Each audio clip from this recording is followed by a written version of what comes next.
Kaliyikkavila quarry ഉടമയെ കഴുത്തറത്ത് കൊലപ്പെടുത്തിയ ശേഷം പ്രതി അമ്പിളി മെഡിക്കൽ സ്റ്റോറിലെത്തിയ ഒരു ദൃശ്യം പുറത്ത്. തമിഴ്നാട്ടിലെ പടന്താലുമൂട്ടിലെ മെഡിക്കൽ സ്റ്റോറിൽ നിന്ന് പുറത്തുവരുന്ന ദൃശ്യം ന്യൂസ് 18 കിട്ടി. മെഡിക്കൽ സ്റ്റോറിലെ ജീവനക്കാരനോട് ബൈക്കിൽ കളിയിക്കാവിളയിൽ വിടാമോ എന്ന് ചോദിച്ചതായും ഫോൺ വാങ്ങി ആരെയോ വിളിച്ചതായും മെഡിക്കൽ സ്റ്റോർ ജീവനക്കാരൻ മൊഴി നൽകിയിട്ടുണ്ട്. പാറശാല സ്വദേശി സുനിലിന് വേണ്ടി അന്വേഷണം ഊർജിതമാക്കി. അമ്പിളിക്ക് സർജിക്കൽ ബ്ലേഡും ഗ്ലൗസും വാങ്ങി നൽകിയത് സുനിലാണെന്ന് അന്വേഷണ സംഘത്തിന് വ്യക്തമായിട്ടുണ്ട്. ബി വിനോദ് ചേർന്ന്. വിനോദ്, ആകപ്പാടെ ഇപ്പോഴും ആശയക്കുഴപ്പമാണല്ലോ അല്ലെ? ഒരു വ്യക്തതയിലേക്ക് കാര്യങ്ങൾ വരുന്നില്ലല്ലോ. ഇയാൾ ഒറ്റയ്ക്ക് ഈ കൊലപാതകം നടത്തുമോ എന്ന ചോദ്യത്തിന് പോലീസിന് ഉത്തരവുണ്ടോ?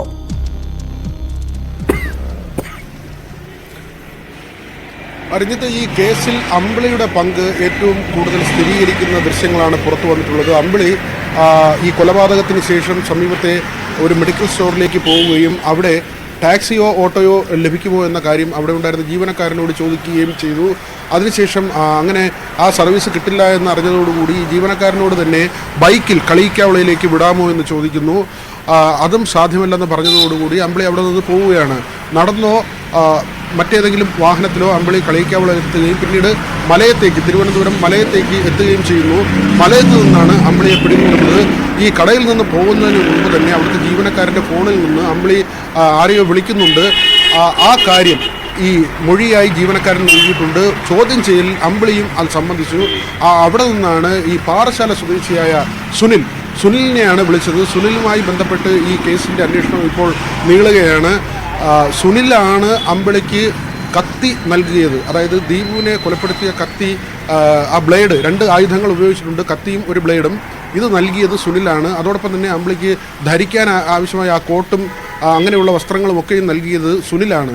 ദീപു കോയമ്പത്തൂരിലേക്ക് യാത്ര പോകുന്നു എന്ന കാര്യം നേരത്തെ തന്നെ അമ്പിളി മനസ്സിലാക്കിയിരുന്നു. ക്വാറിക്ക് ആവശ്യമായ വാഹനം വാങ്ങുന്നതിന് വേണ്ടിയാണ് കോയമ്പത്തൂരേക്ക് പോകുന്നത്.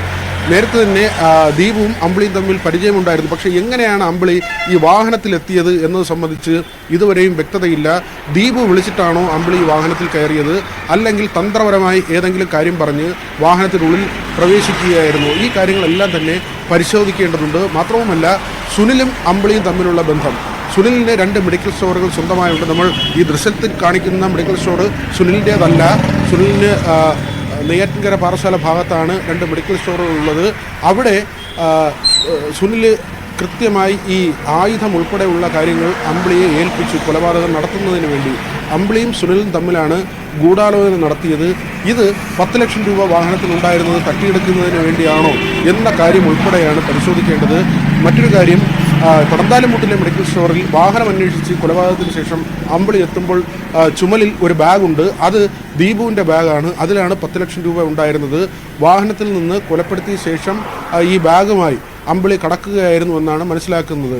എന്തിനു വേണ്ടി കൊലപാതകം നടത്തി? അതാണ് ഏറ്റവും പ്രധാനപ്പെട്ട ചോദ്യം. അമ്പിളി കുറ്റസമ്മതം നടത്തിയിട്ടുണ്ട്. ഈ കവർന്ന പണം 10 ലക്ഷം രൂപ, അത് 7 ലക്ഷം രൂപ അമ്പിളിയുടെ വീട്ടിൽ നിന്നും 3 ലക്ഷം രൂപ മറ്റൊരിടത്തു നിന്നും പോലീസ് കണ്ടെത്തിയതാണ് വിവരം. അതായത് പണം പൂർണ്ണമായി പോലീസ് കണ്ടെത്തിയിട്ടുണ്ട്. എന്തിനു വേണ്ടിയായിരുന്നു ഈ കൊലപാതകം നടത്തിയത്? നേരത്തെ തന്നെ ക്രിമിനൽ പശ്ചാത്തലമുള്ള അമ്പിളി കൊലപ്പെടുത്തിയത് ഗുണ്ടാ സംഘങ്ങളുടെ പേരിൽ, കൊട്ടേഷൻ സംഘത്തിൻ്റെ പേരിൽ അവർ പിരിവ് ചോദിച്ചതിൻ്റെ പേരിലാണോ? അതല്ലാതെ നേരത്തെ തന്നെ പ്രചരിച്ച തരത്തിൽ ഒരു വിവരം വന്നത് ദീപുവിന് വലിയ തുകയുടെ ഇൻഷുറൻസ് ഉണ്ട്. ആ ഇൻഷുറൻസ് കുടുംബത്തിന് ലഭിക്കുന്നതിന് വേണ്ടി ദീപു കൂടി സമ്മതിച്ചുകൊണ്ടുള്ള ഒരു കൊലപാതകം. അത് പക്ഷേ പോലീസ് പൂർണ്ണമായും തള്ളിക്കളയുകയാണ്. അതുകൊണ്ട് തന്നെ കൊട്ടേഷൻ സംഘത്തിൻ്റെ ഇടപെടൽ തന്നെയാണ് പോലീസ് സംശയിക്കുന്നത്. ഇന്ന് വൈകിട്ടോടുകൂടി കോടതിയിൽ ഹാജരാക്കുമെന്ന വിവരമാണ് അന്വേഷണ ഉദ്യോഗസ്ഥർ നൽകുന്നത്. കസ്റ്റഡിയിൽ വാങ്ങി കൂടുതൽ ചോദ്യം ചെയ്യേണ്ടി വരും. രജിത്ത്, ശരി.